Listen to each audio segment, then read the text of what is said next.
반갑습니다. 빵식입니다. 자, 여러분. 정말 이런 사람을 진정으로 이 탄핵당에 후보로 선출을 해야 되는 건지 좀 묻고 싶고요. 그렇게 이자의 폐악에 대해서 수차례 말씀을 드렸고, 또 탄핵당, 즉 국민의힘당에서도 다 알면서도 후보로 나가면 필패할 것을 알면서도 줄을 서고 지지를 한다는 것은 민심에 반하는 것이고, 객관적으로 윤석열은 추락을 하고 있고 밑바닥까지 갔는데도 불구하고 자멸의 길을 택하고 있습니다. 이러다가는 이 문재인 타도가 아니라 탄핵당부터 없애버려야 할 수 있는 그런 상황까지 올 수 있다라고 보고요. 어떻게 이 정당에서 민심에 반하는 행동을 이렇게 대놓고 할 수가 있단 말입니까? 자, 윤석열이 또 하나가 터졌습니다. 또 거짓말이죠. 윤석열은 과거에 자신의 부친인 이 윤기중 씨의 연희동 단독 주택을 화천대유의 대주주인 김만배의 누나가 매입한 그 사실에 대해서 일면식도 없다. 아주 우연히 서울에서 김서방 찾기식으로 이렇게 매매가 이루어진 것처럼 말을 해왔습니다. 그런데 지난번에도 제가 방송을 해드렸지만 계약금 10%를 내고, 그러니까 약 19억 원에 18억 정도 10%를 내고 잔금, 중도금도 내지 않고 등기도 되지 않은 상황에서 어떻게 전세를 내놓을 수 있느냐. 8일 만에, 그것도 돈도 다 내지도 않은 상태에서 일주일 만에 이 전세를 내놓는 것도 말이 안 되는 일이 벌어지지 않았었습니까? 자, 그런데 이번에는 완전히 이 윤석열이 대놓고 국민들을 속인 정황이 포착이 되었습니다. 자, 화천대유의 대주주, 이 대장동 개발 사업을 통해 수천억 원의 배당금을 챙긴 이 김만배 씨의 친누나인 김명옥 씨가 윤석열 후보 부친의 연희동 주택을 19억 원에 매입한 사실이 연대 취재진의 취재 결과 드러나자 이 윤석열은 김만배 씨에 대해서 이름 정도만 아는 사이일 뿐 어떠한 친분이나 교감은 없었다. 이런 입장을 밝힌 바가 있었습니다. 덧붙이자면 윤석열은 항상 이런 똑같은 스킬을 써왔어요. 자, 이 사람과 연관이 있느냐 이런 질문에 대해서는 항상 상가집에서 잠시 본 정도? 역시나 김만배도 그런 식으로 말한 적이 있었어요. 그런데 이 김만배 씨 가족과 오래전부터 인연을 맺어왔다는 제보자 A씨에 따르면 지난 2019년 7월 윤석열이 검찰총장 후보로 지명이 되자 김만배는 몇몇 기자들과 함께 윤석열의 청문회를 같이 준비할 만큼 아주 매우 각별한 사이였다라고 증언을 하고 만 겁니다. 이게 신빙성이 있다고 보는 거예요. 지금 드러난 스토리만 보시더라도 퍼즐이 딱딱딱 엇갈리게 하고 싶어도 딱딱 다 들어맞고 있어요. 자, 윤석열의 해명은 하나하나 거짓임이 드러나고 있지 않습니까? 아니, 제가 전 영상에도 말씀드린 바와 같이 이 가족이 아니고서야 얼마나 친분이 있기에 20억짜리 집을 계약금 1억 8천만 원만 받고 등기, 잔금도 치러지지 않은 상태에서 집을 통째로 넘겨주는, 일면식도 모르는데 이게 어떻게 있을 수가 있느냐 이 말입니다. 솔직히 말하면 친형제 자매라도 정말 이렇게 사이가 안 좋은 그런 집들도 많아요. 그렇기 때문에 이거는 너무나 말이 안 되는 일이 벌어졌고, 여러분 같으면 20억짜리 집을 일면식도 모르는 사람에게 이 매매를 하고 판매하는데 계약금 달랑 1억 8천만 원을 받고 17억을 아직 받지도 않은 상태에서 저런 식으로 전세를 놓게끔 해줄 수가 있습니까? 상식적으로 말이 안 되는 소리고요. 제보자 A씨는 또 이런 말을 합니다. 김만배와 윤석열 후보는 굉장히 가까운 사이로 이 최순실 특검 당시에 윤석열을 박영수 특검에 소개한 사람이 바로 김만배다. 이러면서 윤석열 후보가 부친의 집을 팔아야 한다고 검찰 내부에 소문을 냈고, 그 소문을 들은 김만배가 누나를 시켜서 윤석열의 부친인 윤기중 씨의 연희동 주택을 사준 것으로 알고 있다. 이렇게 전하고 있는 겁니다. 자, 그러면서 김만배 화천대유 50억 클럽 중 곽상도 전 의원과는 별로 친분이 없으며 박영수와 최재경과는 상당히 친한 사이다. 그리고 윤석열 후보 부친의 연희동 집을 매입해준 김명옥 씨의 남편이자 김만배의 매형인 장모 씨는 중부지방 국세청에서 근무를 했던 국세청 퇴직 공무원으로서 이른바 50억 클럽으로 알려진 인사들과 저녁 식사를 같이 하는 등 친분 관계를 형성했었다. 이렇게 덧붙였습니다.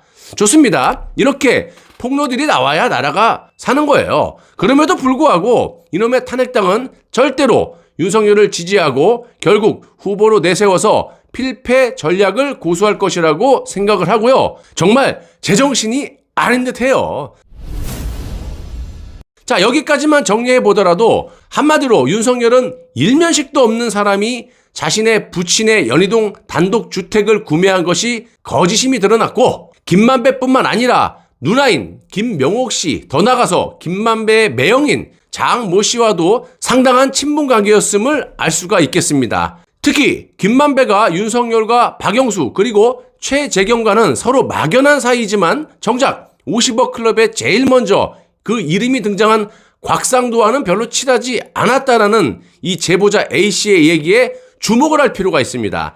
지난 2011년 부산저축은행 수사 당시에 대검 중수 이과장이었던 이 윤석열과 대검 중수 부장이었던 최재경은 직접적인 수사 라인에 있었고, 박영수는 대장동 개발과 관련해 1,100억 원의 대출을 알선하고 10억을 받아 챙긴 조모 씨의 변호를 맡았다라는 겁니다.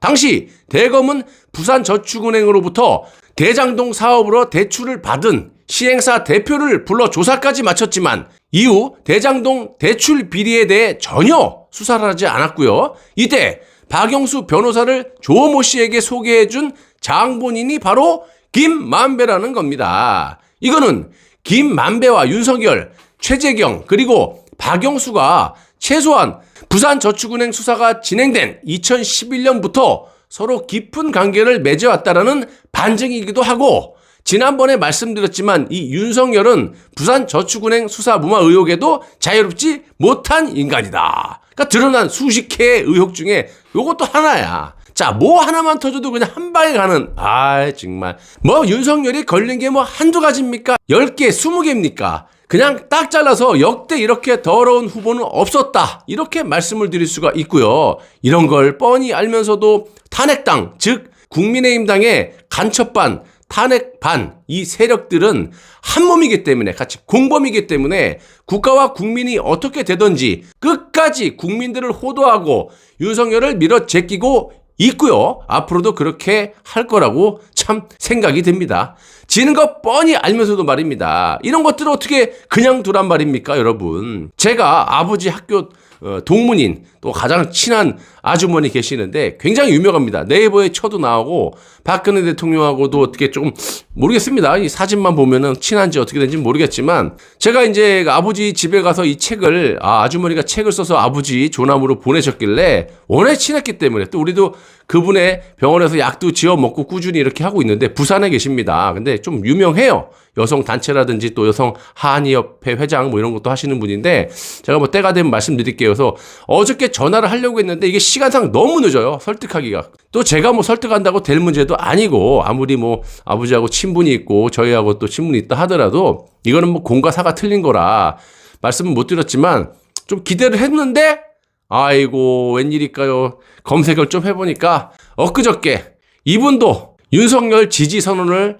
했더만요. 그래서 뭐 제가 전화 드려서 이 윤석열에 대해서 잘 아세요? 이렇게 좀 얘기를 하려고 전화를 드리려고 했는데, 가만히 생각해보니까 이제 며칠 안 남았어요. 오늘부터 투표가 시작되고 이러다 보면 이게 뭐 지지 처리한다고 그거 얼마나 반전이 있을 수도 없는 거고, 그래서 일단은 그냥 보고 있는 겁니다. 근데 참 하나부터 열까지 이게 프레임이 씌워졌던, 아니면 잘 모르고 그랬던, 잘 모르겠지만 지지 선언을 했다는 그런 그 보도를, 그 기사를 보고 안타까웠습니다. 거기에다 또 제가 엊그저께 참 기분이 좋았다가 또 확 나빠가지고 술도 좀 많이 먹었지만 죄송합니다. 일단 너무너무 죄송하고요. 제가 뭐 공인이라고 못 느꼈는지 모르겠지만 너무너무 그날 기분이 안 좋아서 라이브를 틀었고, 또 물론 여러분한테 일단 한 건 아니지만 그 한두 번씩 저한테 태클 거는 분 있잖아요. 그런 분한테 한 건데 또 오해 소지가 있고, 어찌됐든 간에 방송을 그렇게 했다는 건 죄송합니다. 근데 저도 너무너무 화가 나고, 이거 뭐 제가 그 영상에 대해서 설명을 안 드렸지만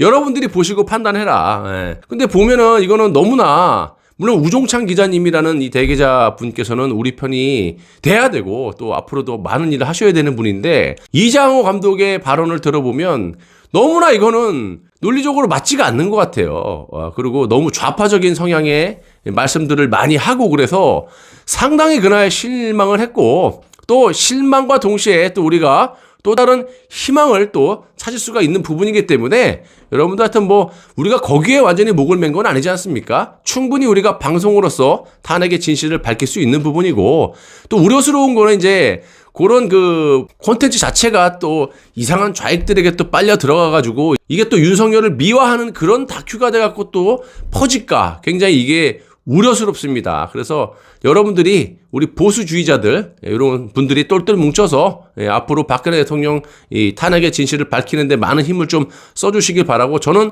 조금 더 힘을 써서 방송을 하도록 하겠습니다. 완전히 매진하도록 할게요. 그리고 박근혜 대통령이 석방이 되시면 우리가 똘똘 뭉쳐서 저들을 얼마든지 무너뜨릴 수가 있는 그런 힘과 계기가 있기 때문에 여러분 뭐 전혀 뭐 이런 거 갖다 실망하거나 그러시 않으셔도 될 것 같습니다. 저는 절대로 그냥 못 둡니다. 이 윤석열에 대해서 끝까지 이것들이 감옥 갈 때까지 파헤칠 생각이고요. 제가 어저께 토론을 보니까 아예 그냥 그 탄핵 얘기는 집어 넣은 것 같습니다. 오로지 저는 어떤 특정한 사람을 위해서 방송하는 것이 아니라 자유민주주의 대한민국과 우리 가족, 우리 국민을 위해서 진실만을 여러분들께 제공하도록 노력하겠습니다. 저도 일개 시민에 불과합니다. 국민의 일원으로서 잘못된 거를 명확하게 밝히고 여러분들과 함께 힘 모아서 이렇게 애국 활동하도록 약속드리도록 하겠습니다. 정말 이것들은 그냥 두면 안 됩니다. 여러분 제발 부탁드립니다. 시청해 주셔서 대단히 감사합니다.